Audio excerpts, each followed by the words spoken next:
Bonjour, Zaïgouch Abderrafik, je suis membre du CTNI, donc, qui suit une population qui est un peu exclue de tous les programmes de prévention. Je parle des intérimaires. Quand je vous pose la question, quand vous allez en mission ou au travail, quand est-ce qu'on vous remet les équipements de protection individuelle? Dans la première minute, on est d'accord. Donc la question des seuils, elle a toute sa portée dans ce sens qu'on attend une exposition, d'être exposé pour vous dire on fait de la prévention ou on fait de la compensation, et c'est plus la compensation. Quand on lit les textes sur la pénibilité, le rapport de la mission qui accentue l'écartement des salariés en CDD et ceux des contrats de moins d'un mois, là on va jusqu'à 3 mois, dans le rapport de la mission, ça veut dire qu'on a le temps d'être exposé, et si on passe dans le premier trimestre sa visite médicale et ensuite à 5 ans après, on a le temps de mourir, d'être enterré, etc.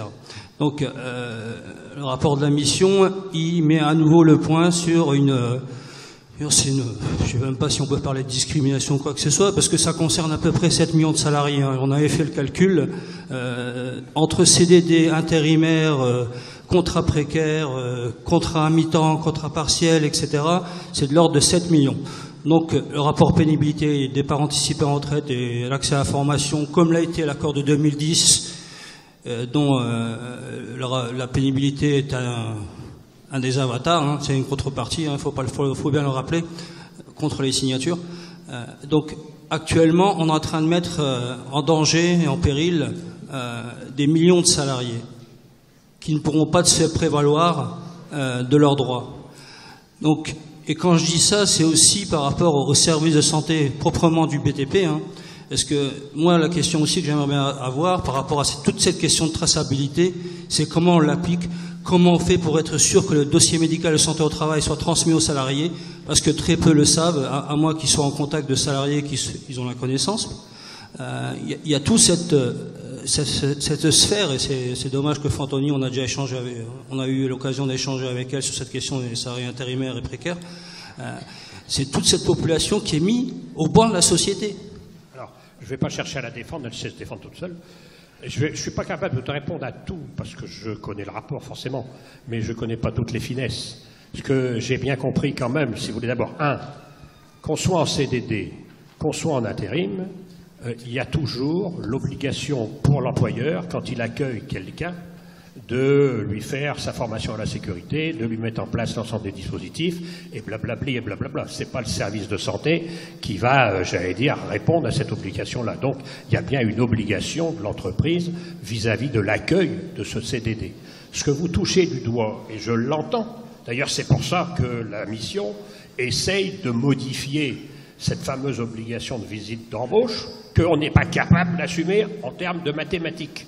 Donc il faut bien mettre en place un dispositif particulier, avec l'utilisation de l'infirmière, quitte à ce que le médecin, en fonction des protocoles, comme on fait à l'hôpital, j'allais dire, voit les salariés en question. Derrière, et l'objectif, et si vous en avez discuté avec le professeur Fantoni, vous savez très bien qu'elle est très vigilante sur cette problématique de CDD et d'intérim, parce que malheureusement, l'ensemble des textes de l'intérim depuis les années 75 n'ont jamais répondu, j'allais dire, à un véritable suivi. Mais là, j'allais dire, on n'est pas forcément loin de la pénibilité, mais la question qu'on peut se poser, et là je la pose à tous les présidents de service et à toute notre discipline de médecine du travail, comment se fait-il qu'en 60 ans, 70 presque, on n'a pas été capable d'inventer un système où effectivement le salarié a son dossier, ou au moins une partie de son dossier, etc., etc.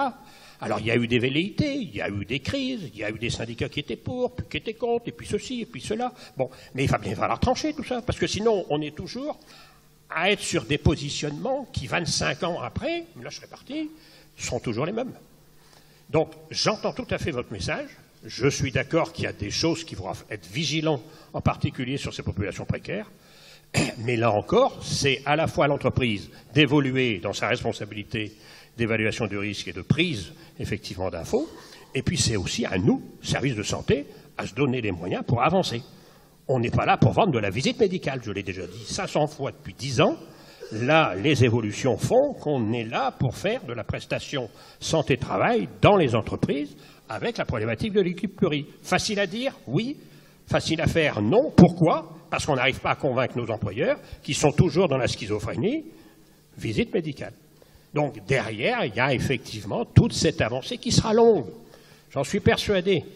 Quand j'ai fait mon premier rapport en 2006, on est en 2015.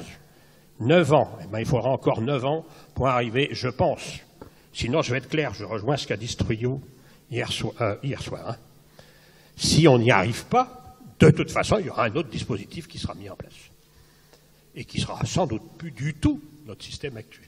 Et ça, c'est des choix politiques. C'est mon avis à moi, tout petit enseignant, j'allais dire, il y a aucun